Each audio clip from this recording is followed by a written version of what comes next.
السلام عليكم ورحمة الله وبركاته. وعليكم السلام. أعوذ بالله من الشيطان الرجيم. بسم الله الرحمن الرحيم. الحمد لله الحمد لله الحمد لله سبحان الله ولا الحمد لله ولا إله إلا الله والله أكبر ولا حول ولا قوة إلا بالله. الصلاة والسلام على رسول الله وعلى آله وأصحابه أجمعين. أما بعد. Ramadan Mubarak to everybody. It's the first. We finished. Will be a week now that we're into Ramadan. Alhamdulillah.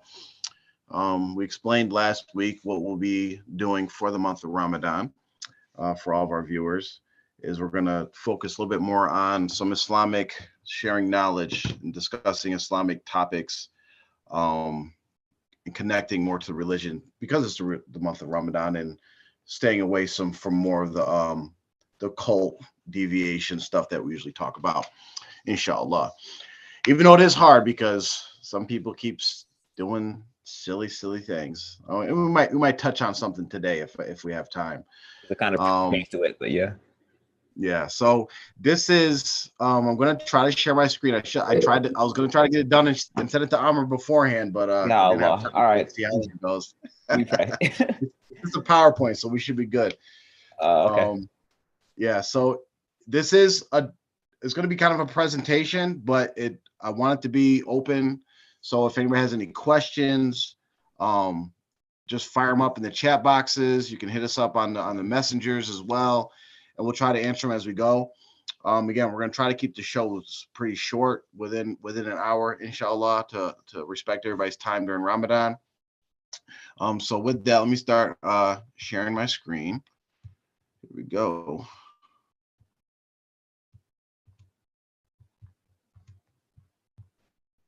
Okay.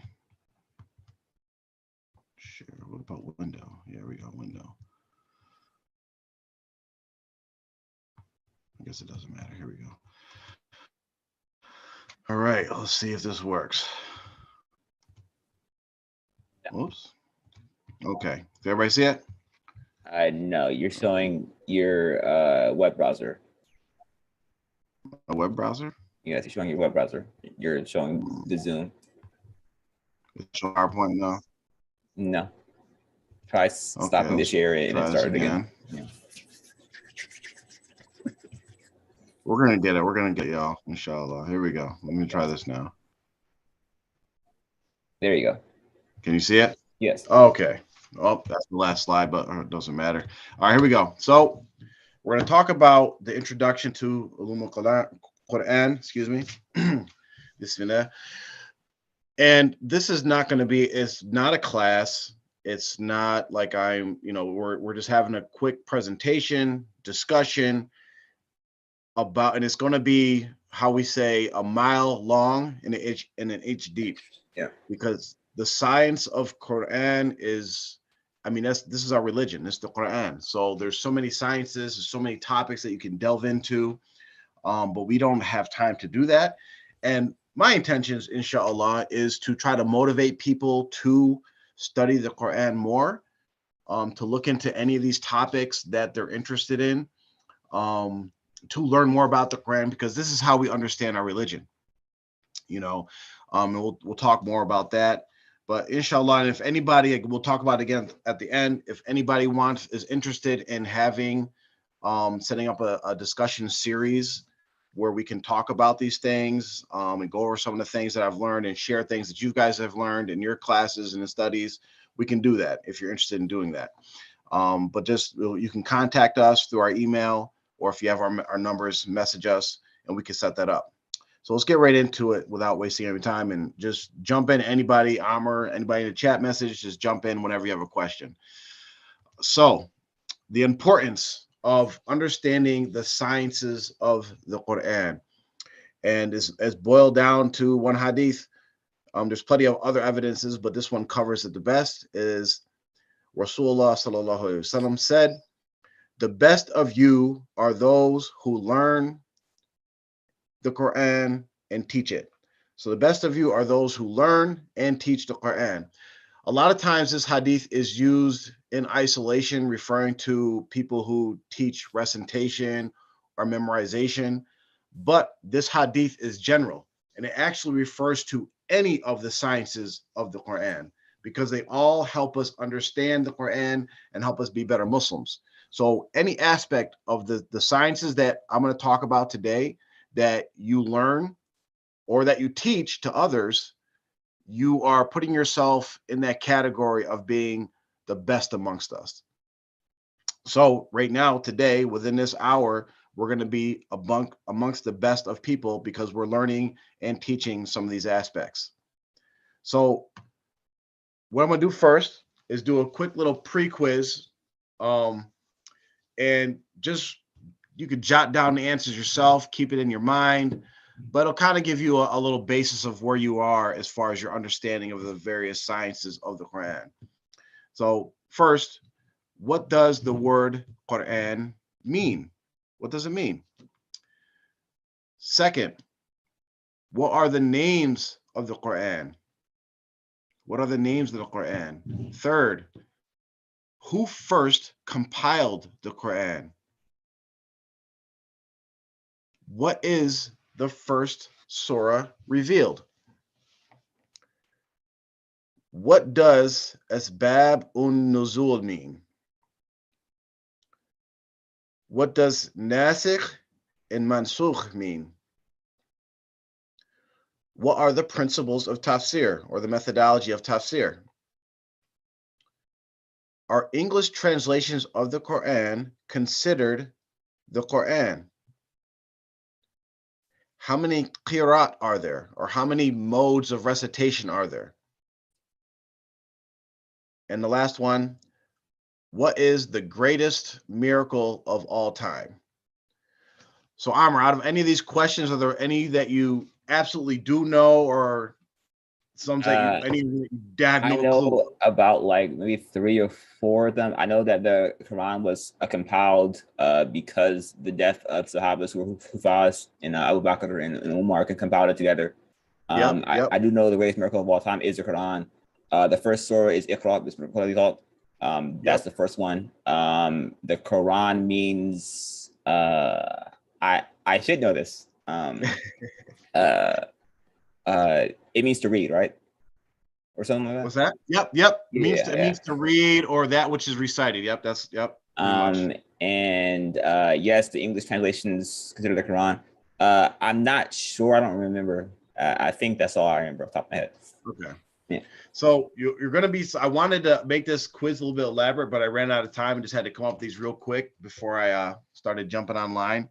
But you'll be surprised that a lot of these things that we think are the like set answer to certain things, that there's actually more than one answer for a lot of this stuff. So, and we'll get into it too. So the sciences of Quran. So the sciences of Quran include pretty much anything that's related to the Quran. It includes recitation. It includes a history of the Quran. It includes the interpretation of the Quran. Anything that relates to the Quran is included in the umbrella of sciences or ulum of Quran. And of course, the obvious benefits of these sciences, which the reason why the Quran was revealed is so that we can understand it and implement it in our lives. You know, all these things play a role in our understanding of the Quran, even the recitation. You know, the recitations, the different types of recitations that are out there, they play into the meaning of the ayats. Yeah. And we'll talk about that a little bit later. But go ahead. You had something to say, Amr? Oh no. I was just going to say that we said in the beginning how the best amongst you are those who read and teach the Quran and live it, right? So you shouldn't really disparage those who do teach the Quran in any way, shape, or form, if you can avoid it. Because if they're upon the Quran and Sunnah, then you should not disparage them for what they may not have to do that satisfies you. Exactly. Good point. So we'll get into the Quran. What is the meaning of the Quran? The word Quran. We call it the Quran, but what does it actually mean? So Amr had mentioned that it means, to be read, recitation. Yeah. But there's actually difference of opinions of what Quran actually means.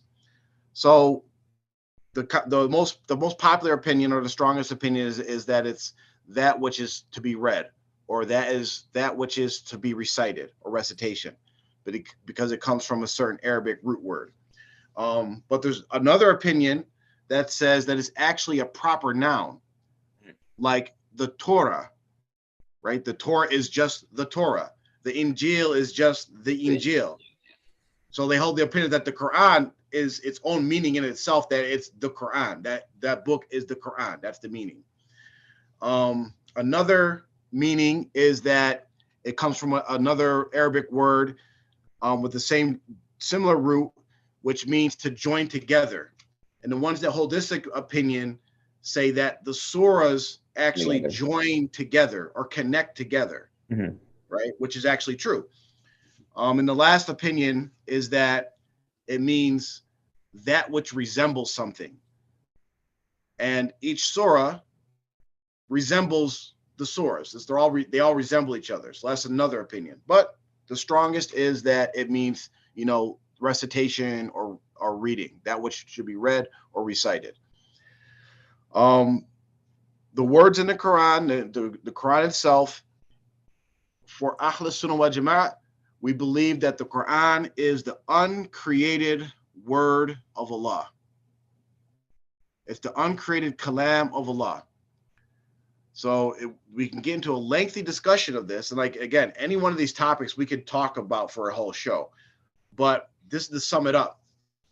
Do not confuse that with the actual physical paper and ink that you are holding when you read, right? We are not saying, as Muslims, as Sunni Muslims, we're not saying that, oh yeah, that ink and that paper is the uncreated word of Allah. Yeah. Okay.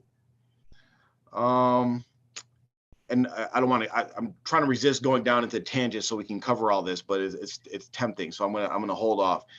So we call it the Quran, but the Quran has multiple names in the Quran. Allah refers to it as the Quran. He refers to it as the Kitab, Furqan, Dhikr, and Tanzil. The Kitab means book. Yeah. Furqan means criterion. Dhikr means remembrance. Yeah. And I forget what Tanzil means. Don't remember that one. But there's different names in the Quran. So you can call it the Kitab, the Furqan, the Dhikr. These are all acceptable names of the Quran. Wait. I think Tanzil is revelation, I want to say. Might be. Yeah. Okay. I think I remember right. that, yeah. That sounds about right.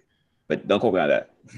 Actually, I'll look it up. All right, yeah, go ahead, Google that. Yeah. Shake Google. All right. Yes. Yep, there we go. Tanzil is the Arabic term for revelation of the Holy Quran of origin. All right, cool. We're good. All right, shake Google. Way to go. All right, now, so Wahi. Of course, the Quran is Wahi. When we say Wahi, and in the word Wahi, Islamically, it's come to mean a specific thing in our religion, which means like revelation. But inside the Quran, Wahi has several different meanings, and there's actually 7 types of Wahi. So, I didn't have time. We don't have time to put all the proofs and all the ayats that support every one of these. Remember, I said we're going a mile long and an inch deep. So, on your own time, if you want to see the support for these, you can ask me, and I can direct you, or you can look them up yourselves, which is a good thing to do. Just use acceptable sources. So Allah refers to Wahi in the Quran when he's talking about the natural order of the universe, right? So like we're talking about the sun rising, setting, the whole cosmos, everything, laws of physics. This is also Wahi. Animal instinct. You have the ayats about the bee, where Allah inspires the bee to build its nests or its hives in certain places. That's animal instinct is a type of Wahi. All the geese flying south for the winter, that's a type of Wahi. Of course, you have also human intuition, where Allah inspires stuff in our hearts to just do something.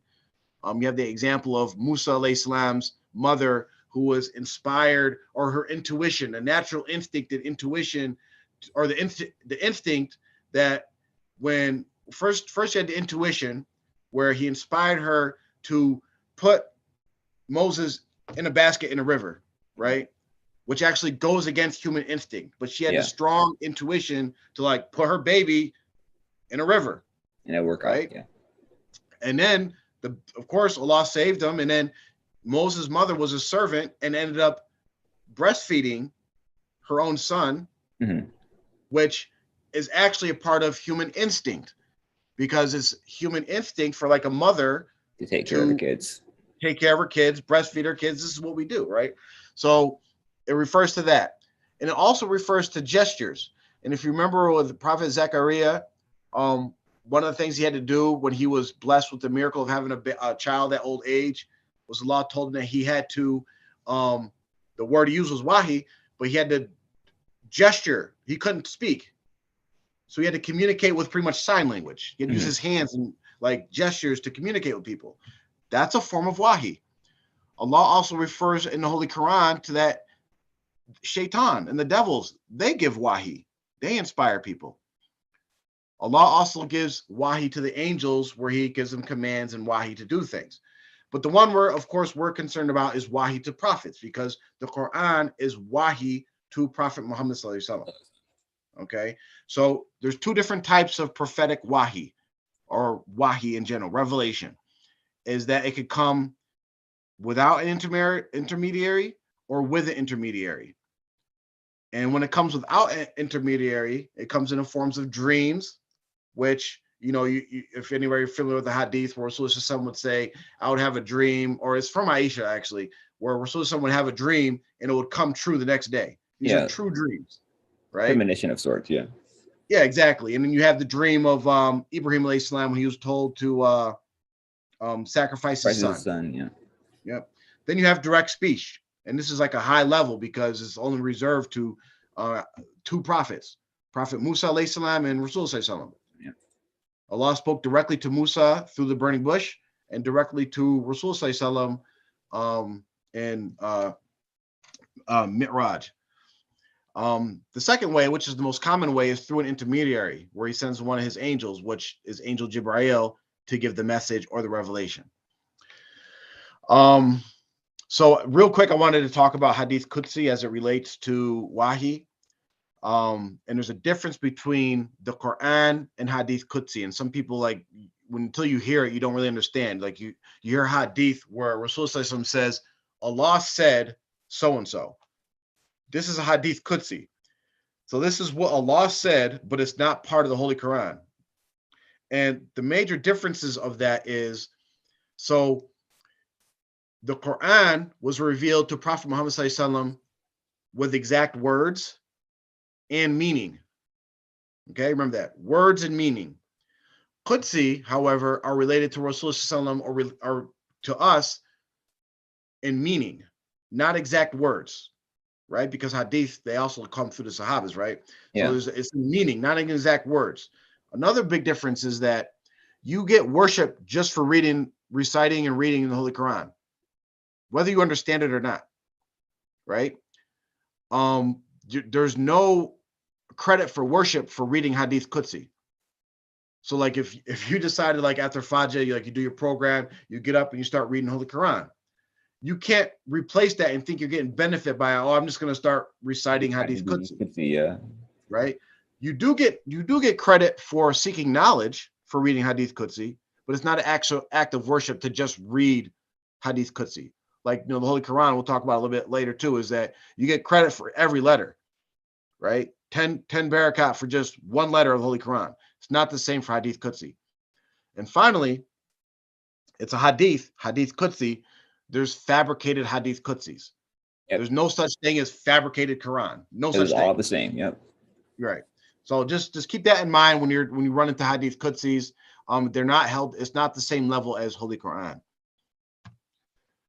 So we just talked about Wahi, revelation, and so we'll talk about the first and the last revelation. And again, and I broke it down very simple to like the ones that have the strongest opinions, but there's multiple opinions about what the first revelation is. we should have all heard the story of, Rasul in Cave Hira. He heard Iqra, read in the name of your Lord, which is Surah Alaq, right? We've all heard that story, because that's the strongest opinion. But there's other opinions. There's opinions that the first ayah in Surah Mudathir was the first revelation. There's opinions that the Fatiha was the first revelation. There's different opinions, but they're weak. They're weak opinions. This is the strongest.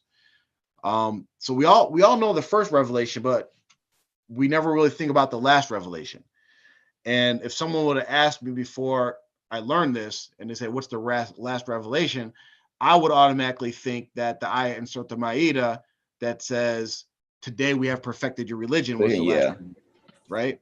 Kind of just logical sense, but it's actually not. Even though that is one of the opinions, and there's multiple opinions on this, but the strongest opinion is that it's the ayah in Surah Al-Baqarah 281.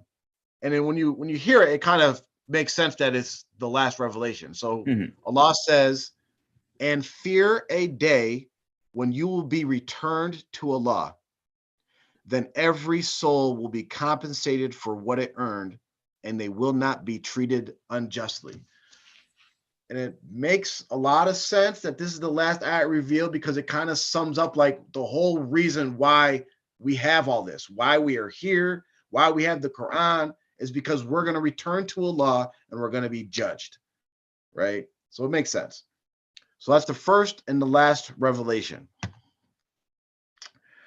So when we get into the actual ayats, or the surahs and ayats of the Quran, you have this topic of Mecca versus Medini surahs, or even ayats. And there's difference of opinion of what this actually means, or how you determine or classify these surahs. So Mecca means, Mecca. Medini means Medina. And the difference of how you determine these is the strongest and most popular way that they're determined or categorized is by time.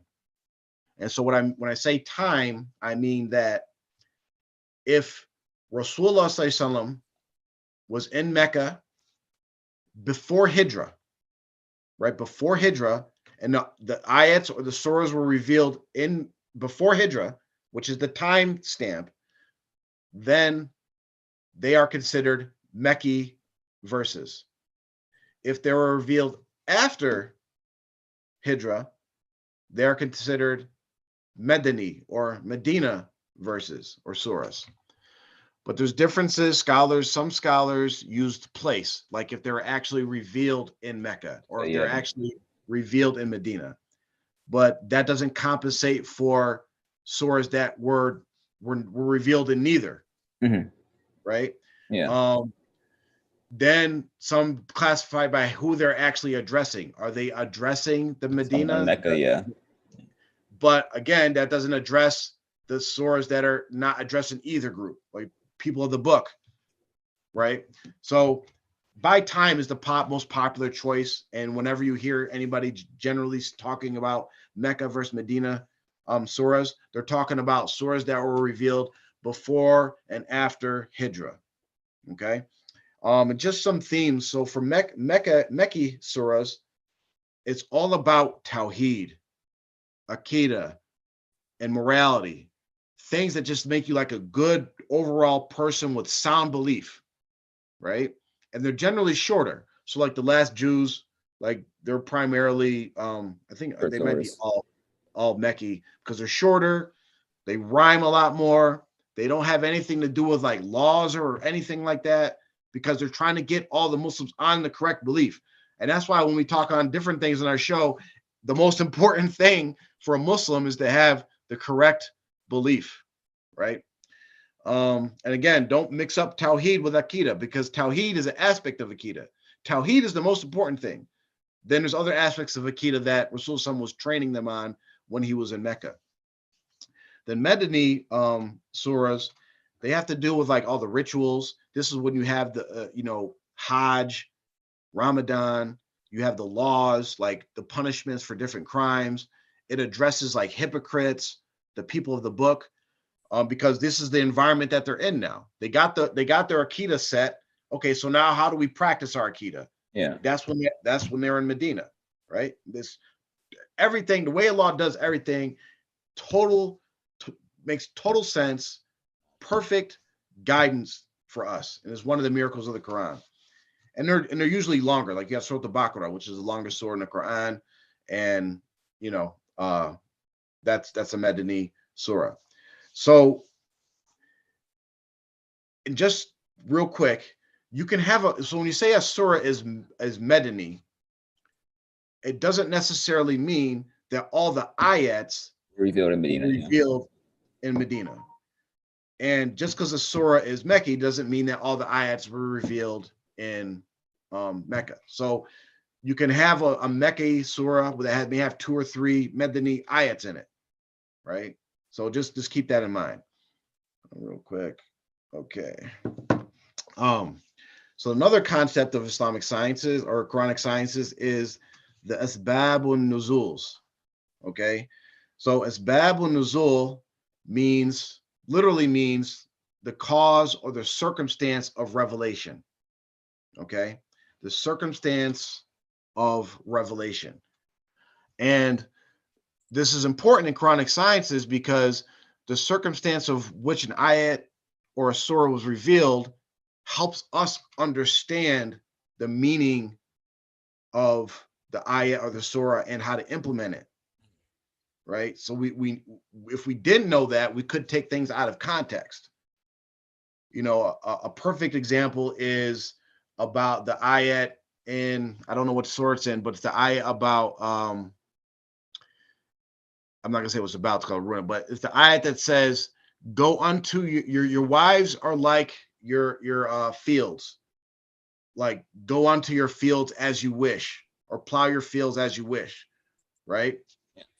So without any context, you could think of a bunch of different ways to interpret that, but the context gives us the understanding that Allah was talking about sexual relations with your wives.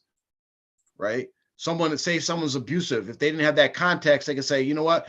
Allah says I could do whatever I want with my field, so I could do whatever I want with my wife. So I could beat her, I could not feed her, I could do whatever. No, that's you have to have the specific context to understand the meaning of the ayat. So the asbab nuzuls, or the cause of revelations, they have to come from hadith. They have to come from hadith. No one can come afterwards and say, hey, you know what? This is the meaning, or this is why this ayat was sent down, or this is the circumstances surrounding this ayat. Even if it makes total sense, we can't do that. There's even a difference of opinion of some say that you can take the narrations of the first generation after the Sahabas as causes because they would have heard it directly from the Sahabas. But there's some that say, no, you can't even do that. So if some sheikh or alleged scholar comes and starts giving you asbab nuzuls that don't have a hadith with it, then it's to be discarded. Okay.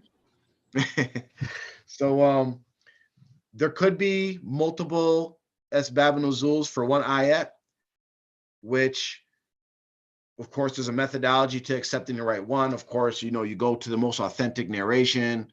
Then if they're both on the same authenticity level, then you go to the one that's more specific, because some hadiths will say specifically this surah was revealed because of XYZ. Then there'll be some that'll be more general. So there's a whole methodology to that. And there could be multiple ayats that have one asbab nuzul, one circumstance. And there's different methodologies for figuring that out. And it's also possible that Allah revealed multiple ayats for one situation. And it's possible that Allah revealed an ayat, and it has happened multiple times for multiple situations. Okay, so the compilation of the Quran, and Amr was absolutely correct that the first actual compilation of the Quran was done by Abu Bakr under the convincing of Umar radiallahu an, and it was because a bunch of Hufaz died or got martyred in a battle. It wasn't a battle. I think they got tricked and they were martyred by a tribe. Yeah. But they were like afraid, like, oh, what happens if all the Hufaz go away? So Umar convinced Abu Bakr to have the Quran actually compiled into a single book. During the life of Rasulullah, the Quran was kept primarily by memorization. He sent teachers to different tribes and different locations to teach the Quran. And some of the companions had their own personal copies, but it wasn't like the whole Quran, the entire Quran. It was maybe some surahs that they thought were important, or maybe that they were practicing. And it was kept like on bones, Camel leather. paper, like Yeah. yeah, exactly, wood, palm leaves, like just all scattered all over the place. And that's where Abu Bakr had Zayd, radiallahu anh, actually compile everything, and he had a very strict criteria. Like there had to be two witnesses. If there was anything written down, it had to be specifically approved by Prophet Muhammad sallallahu alaihi wasallam. And that's how we got our first, what do you call a mushaf? Which is a mushaf is the Quran compiled together. Then, during the caliphship of Uthman, radiallahu anh, Islam was expanded, outside of Arabia, outside of the Hijaz. And there's different types of recitations, and people were arguing with each other of what was the correct recitation. People were making mistakes in their recitations. So Uthman decided to gather all the mushafs together, all the different versions of the mushafs, all the different types of recitations that were going on, and put them into one book. And then he burned all the other copies. So some of you, who don't know this, maybe thinking like he burned the Quran. Well, you have to think, in our Western culture, like burning a book is like the ultimate sign of like disrespect, or that's Western culture. Islamically, this is actually the respectful way to dispose of a Quran, is you actually burn it. Okay, so that's what he did. You can't just have a Allah's name just on the ground, so you have to dispose of it in a proper way. Exactly. There's some cave somewhere where there's like all these Qurans just like bundled up and stored, and they're like, I need to find a YouTube. I'll post in our chat. It's just like stacked up Qurans everywhere, because they didn't know what to do with them. But anyway, the beginning and ending of surahs, and this is also a science that you can look into and study. This is actually really deep when you get into it. But so the beginning of surahs, they could start with the disjointed letters. And if anybody knows what those are, they are like, for instance, the alif, lam, mim, or the yasin. Those are called the disjointed letters. There's 29 surahs that begin with these, and there's actually 14 letters that are used in the Quran. There's difference of opinions on what they mean, what they possibly could mean. But the safest opinion is that Allah knows best the meanings. We don't know them. We can gain some insight as to why Allah included these letters when we don't actually know the meanings. And some of them is to maybe humble mankind, to show that we don't know everything. Other explanations could include like it was to bring attention to the Arabs, to so that they could listen to the Quran. Another explanation is that it shows the Arabs that, look, Allah is revealing this Quran in your language, in the Arabic language. So there's a bunch of meanings, and like one of the explanations, one of the theories is that they actually stand for different names of Allah. Like Alif stands for Allah, Lam stands for Latif. But we don't know for sure. Allah knows best what the meanings are. So anybody telling you like, oh, I know exactly what these means, or my sheikh knows exactly what they mean, they're not on the right track. Ayats also begin with the glorification of Allah, right? You have the Fatiha, Alhamdulillah. Some call people. Allah is like, yeah, ayyuhan nas, yeah, ayyuhal ladina, calling people. Allah begins with oaths, like what's one? Well, also Allah is making an oath. He's swearing by something. They begins with conditions, commands, questions, warnings, and causes. It's interesting about the ending of surahs They usually end. They're very comprehensive and forceful ayats. But the real cool thing is when you look into the scholars, they have whole books on these, into how the end of each surah actually connects to the beginning of the same surah. Not only that, the end of each surah connects with the beginning of the next surah. Because And it's I'm pretty sure it's sort of Tauba, right, where it doesn't have Bismillah Rahim, because they we're not sure if sort of Tauba was the continuation of sort of Al Anfal, or if it was the same surah or not. So like it doesn't exactly, have so it continues together. Yeah. Yep, that's exactly correct. And it's just it's an amazing science when like these scholars that they dedicated their lives to the Quran, and they can make all these connections and relate this information to us. It's really amazing, and it shows just the miracle of the Quran, the complete miracle. It's the only miracle we have just with us today, right now. On our shelves, we can read it, we can connect with Allah. It's beautiful. Ahruf. This may be a new concept to a lot of us. So the ahruf, which is different than qiraat, the ahruf was the various ways that the words of the ayat were actually read. So when Rasulullah, when Allah revealed the Quran to Rasulullah, there was like 7 different dialects of the Arabs of that time. So if we kind of compare it to what we have now in English, we have American English, and then you have like British English, yeah, like the Queen's English, right? There's words that mean the same thing, but they're completely different, right? Like just completely different. Like even in America, like we can take an example. Like I could say, give me a soda, and someone else say, give me a pop. We had it in the room. Someone could say hoagie, give me a sub, a hero, hero. These all mean the same thing.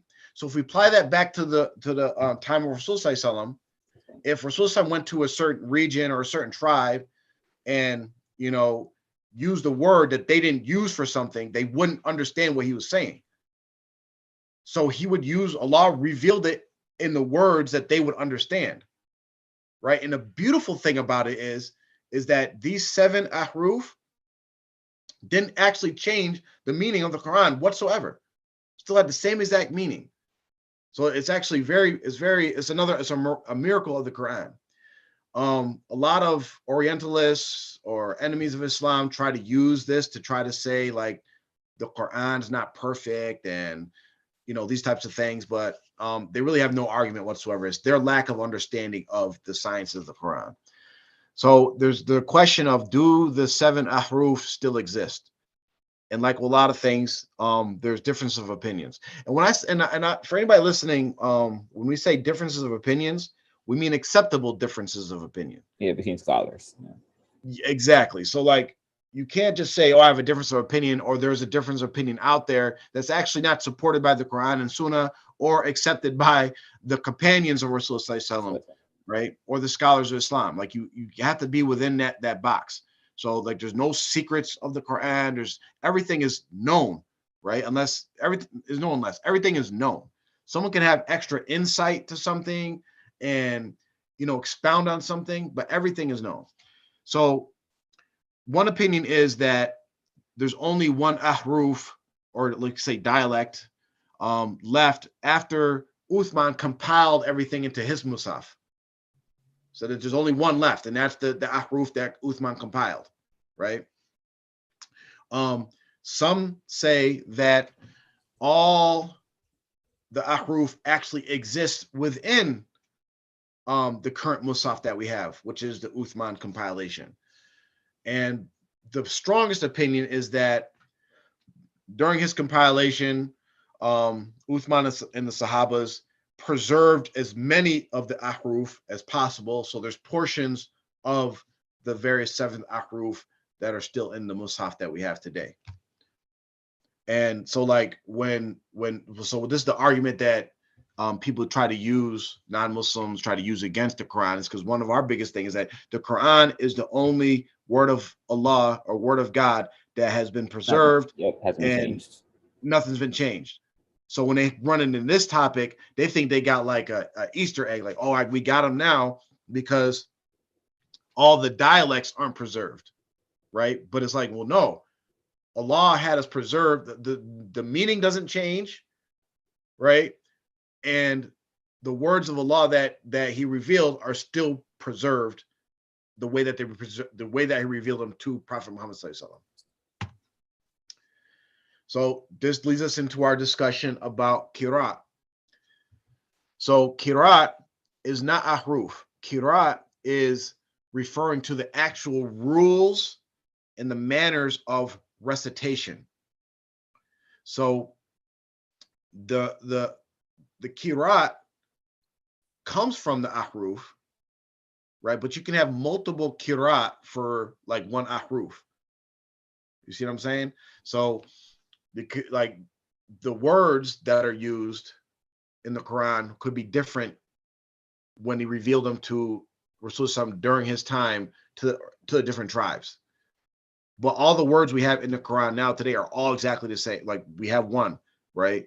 And the Qira'at would say, well, how exactly do we recite that one word? Which could, depending on which mode or which authentic Qira'at you're following, could change. All Qira'ats must trace back to Prophet Muhammad Sallallahu Alaihi Wasallam. See, there's a common theme with everything in Islam. Common theme. Everything traces back to Prophet Muhammad Sallallahu Alaihi Wasallam. Yeah. Everything, right? Quran and Sunnah, Quran and Sunnah, Quran and Sunnah. So the Qira'at, it all traces back to Prophet Muhammad Sallallahu Alaihi Wasallam. Just similar to like schools of thought, like with the madhabs, where there used to be tons of madhabs, tons of like not tons, but dozens of madhabs. There used to be dozens of Qira'at, but all of them haven't survived through the test of time. Currently, we have 10 authentic Qira'at that exist. But 95% of the world, we follow the Qira'at of Asim. Right? So if you have an Ijaza, most likely you have an Ijaza, or if you're a Qari or Ijaza in recitation, it's on the mode of Asim. So, and I just talked about how Ahruf is different than Qira'at. So just generally just covering some Quranic terms so that when you hear them, you recognize them and you know to look them up to what they mean. You have Mukam or Mutashabi ayats, which is clear ayats versus unclear ayats. You have Haqiqa versus Majazi, which is literal versus metaphorical. You have Am versus Khas, which is general versus specific. You have mutlaq versus muqayyid, which is unconditional versus conditional. Mantuk, which is apparent, versus mafhum, or not explicit. So real quick, I just touch a little tidbit on mukam versus mutashabi. Mukam ayats are, so like when you run, like sometimes when you're talking to people, and especially in the line of work that most of us are involved in, you give somebody a muhkam ayat, right? Which is a clear, there's no ambivalence, there's no difference of opinion, there's no interpretation, like there's a clear meaning to the ayat. And then they will respond to like, well, you know, there's difference of opinions, you know, it could be unclear. Allah may, no. With mukam, with clear ayats, there is none of that. And even with mutashabbi, where it says unclear ayats, they have a clear meaning. It's just that they aren't specific in just the actual words that are being presented by Allah. Okay. So next, specifically, I also want to talk about nasikh and mansukh because this has to do with actually practicing. Well, they all have to do with practicing our religion, but this is actually a big topic in Islam. This all has to do with abrogation, right? And the clearest example we have of this that we all should know about is the example of alcohol in the Quran, right? So some of you may not know, the Muslims, the Sahaba, while they're Muslim, some of them drank alcohol at a certain time. because it wasn't outlawed yet, right? And multiple ayats came down abrogating. If you don't know what abrogating means, it means canceling the previous ayat. So, like in short, first the Sahabas, the rule was don't come to Salat drunk. So they could drink as long as they weren't drunk, they could still make Salat. Then eventually it got to the point it was like, you can't drink at all, which is what applies to us today. You are not allowed to drink. So the ayah of you are not allowed to drink alcohol canceled or abrogated the ayah of don't come to Salat drunk.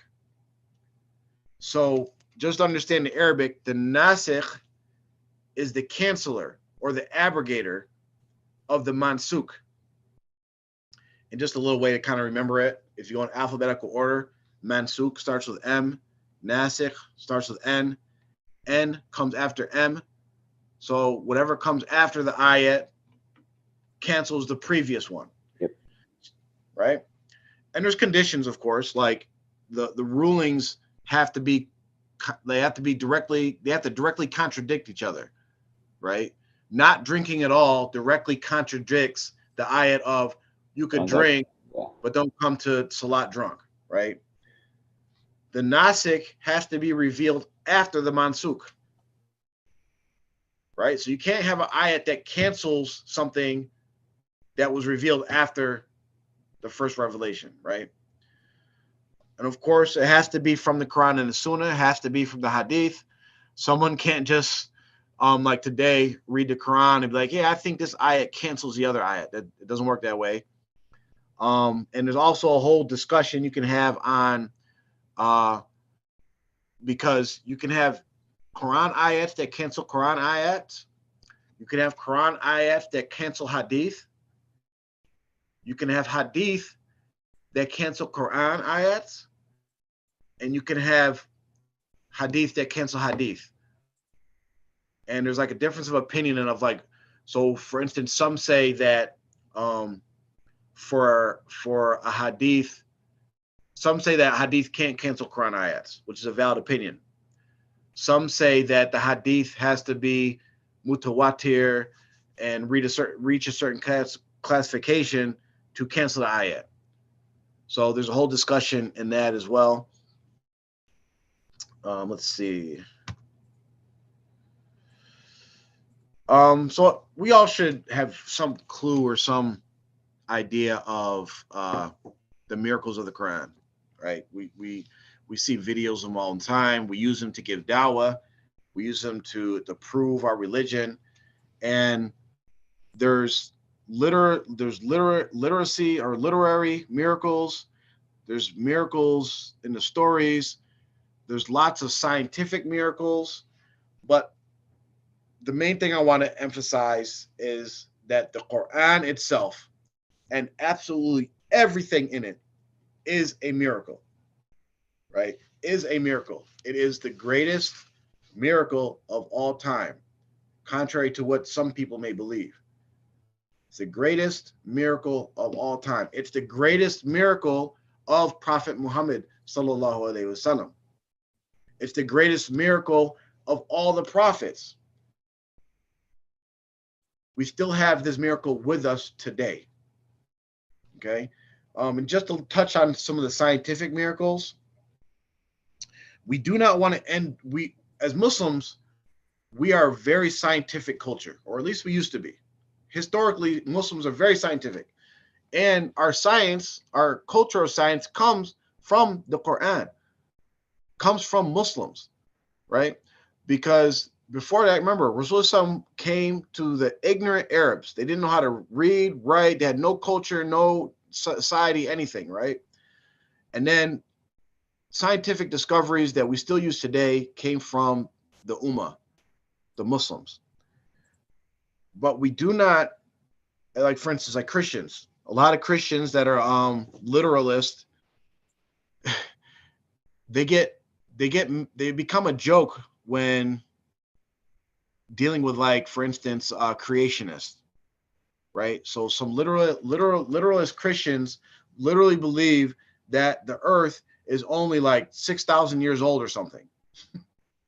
Like only 6,000 years old, because it says it in their Bible, right? As Muslims, how we approach scientific miracles is because one of the great things about the scientific miracles of the Quran is that every age, another scientific miracle gets proven by the Quran that we didn't even know about, right? Some scientific discovery will happen, and we're like, wait, Allah says that here, and we didn't even know it's a scientific miracle until it happens. And there's some scientific miracles that Allah talks about certain things in the Quran, and they're open to interpretation scientifically, even in accordance to the Quran and the Sunnah, right? And there may be scientific discoveries that actually prove those interpretations wrong.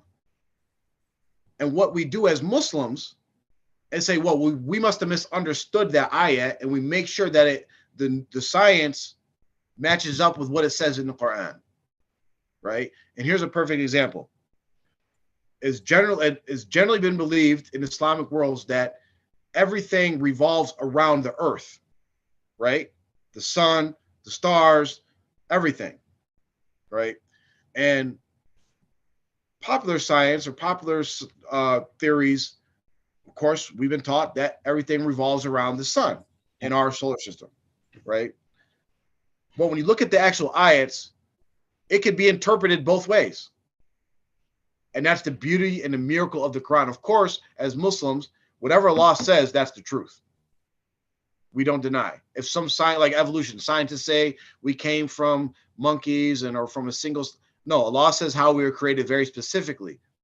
So we deny their quote unquote, which is not actually science, it's a theory. We deny their theory on that. So real quick on tafsirs, and we got a little bit of time left, so I'm kind of breeze through this end. There's certain principles of tafsir, and what I want to talk about is that tafsir, first, the Quran explains itself. Quran explains Quran.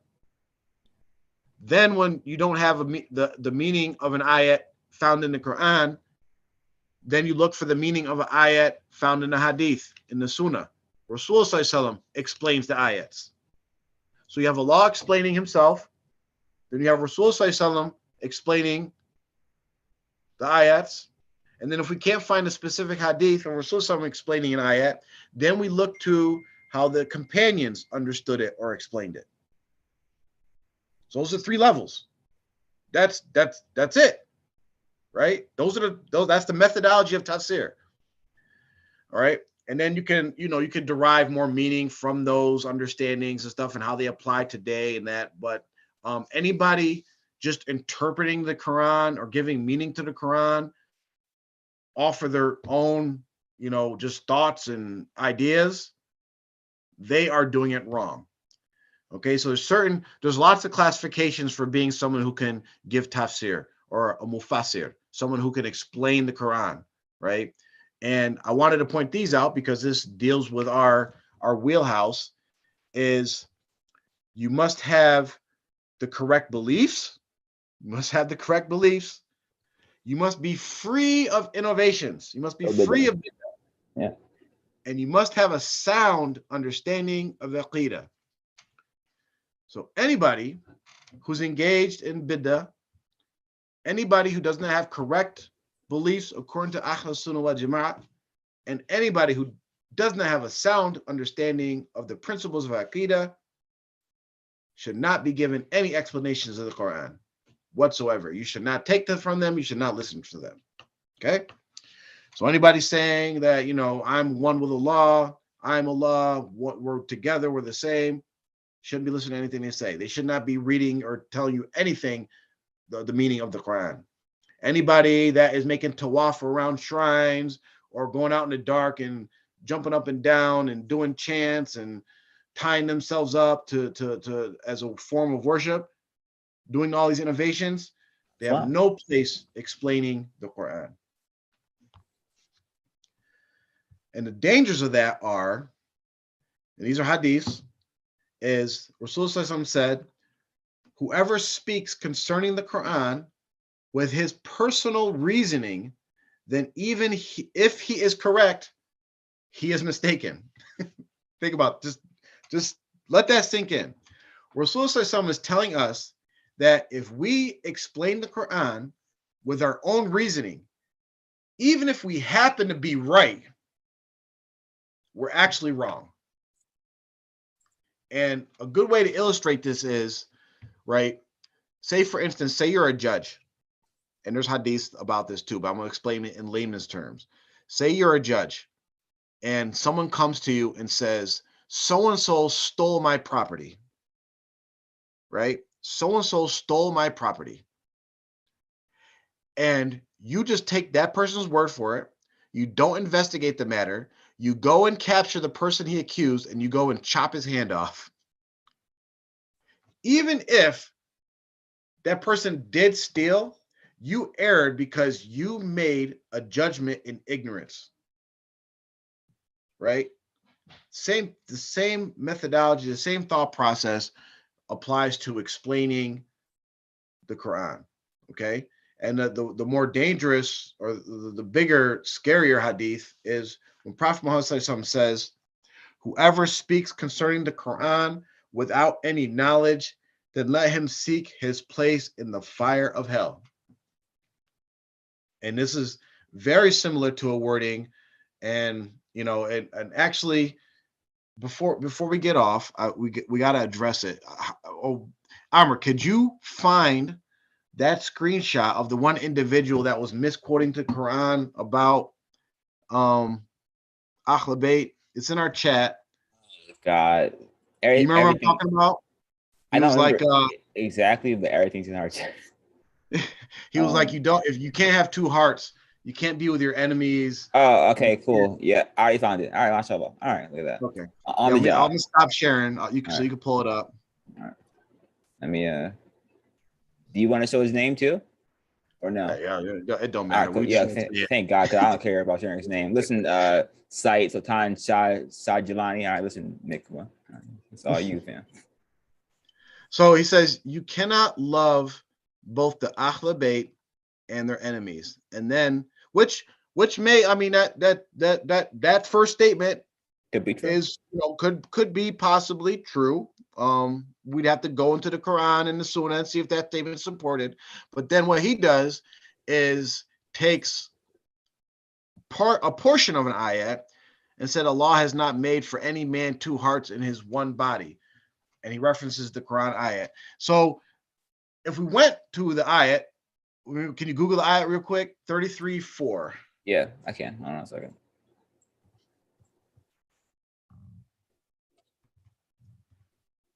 Go to the ayat, and if you went to the tafsir, 33:4. Yep. All right, let me share my screen.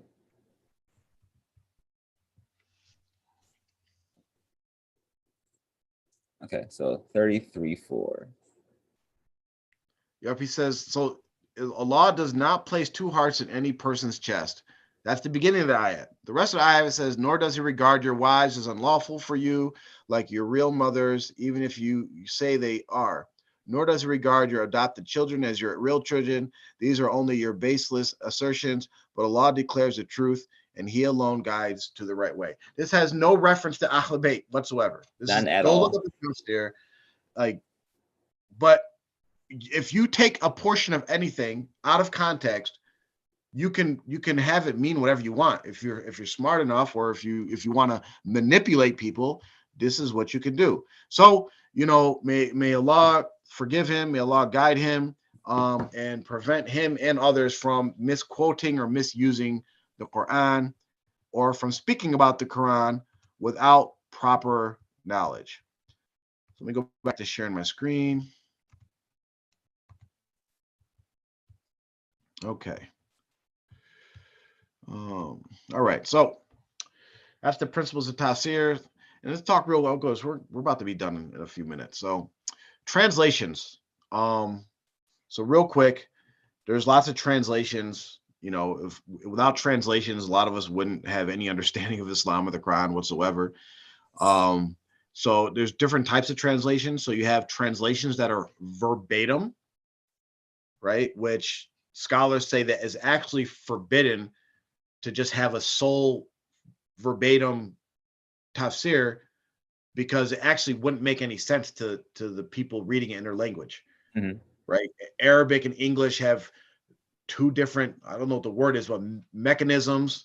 Like we put adjectives after the noun. Like they put, like, there's all different types of different things that if we just had a verbatim translation, it wouldn't make sense and it would change the actual meaning.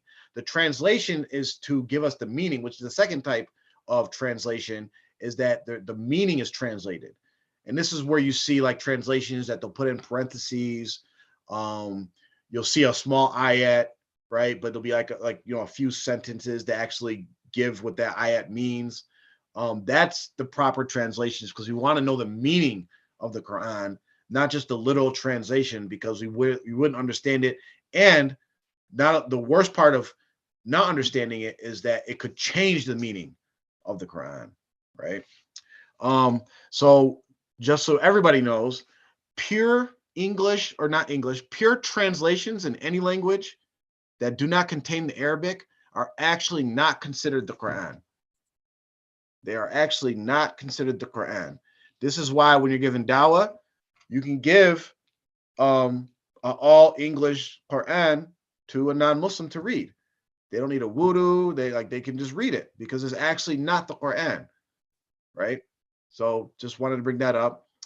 And just some problems that, we have a lot of benefits with translations, but one of the problems that comes up when we have translations is that we kind of lose the importance of the Arabic of the Quran, the Arabic language. A lot of us just settle in on like, okay, I could read Quran, I could recite it in Arabic, but I don't understand what I'm saying, and I can just read the English translation. As beautiful and important and all the lessons we get from the translations of the Quran, when we actually understand Arabic, it's a whole new level that cannot even be explained. Like, if anybody listens to Numan Ali Khan, our sheikh or our imam here in the Binghamton region, they went to the same school, I believe. But Numan Ali Khan, like, the school they went to is very big on Arabic language, right? And if you listen to any of the lectures, or when Numan Ali Khan like goes into explanations of the Quran, he'll talk for like a half hour on one word, and how perfect it is to define and explain what Allah wants to explain, and all the different like just one word. And that's what that type of understanding of our religion comes with understanding the Arabic of the Quran. And real quick, so Orientalists, for anybody who doesn't know, Orientalist, the best way to describe an Orientalist is non-Muslim Westerners that are interested in Islam, but aren't Muslim, right? So like they study it, they look into the Quran, they look at the Hadiths, they know a lot about Islam, but they're not Muslim. They will even praise Islam. They'll praise Prophet Muhammad Sallallahu Alaihi Wasallam. They'll praise the Muslims. They'll praise the religion. They'll do all that, but they actually never become Muslim, because to them it's more of like a curiosity or hobby. The only benefit a person can get out of because they give tafsirs or explanations of the Quran, translations and all that. The only benefit of actually looking into their stuff is when we actually need to defend Islam from some of the things that they say, because they'll say that the Quran isn't miraculous. They'll say that the Quran didn't come from God. They'll say all types of different things. But you even see on social media now, like people quoting and sharing videos of the Orientalists just because they said something positive about Islam. But there's a big danger in that, because they're actually not trying to promote Islam. They're just actually trying to promote their own knowledge of Islam. Yeah. So if there's any questions, feel free to ask them now. I have our website up there, where if you guys wanted to donate to R2F, you could do that. We also accept zakat. If you wanted to contact us with questions or further discussions, or you're interested in having further discussions on these topics or any other topics, email us at the email address.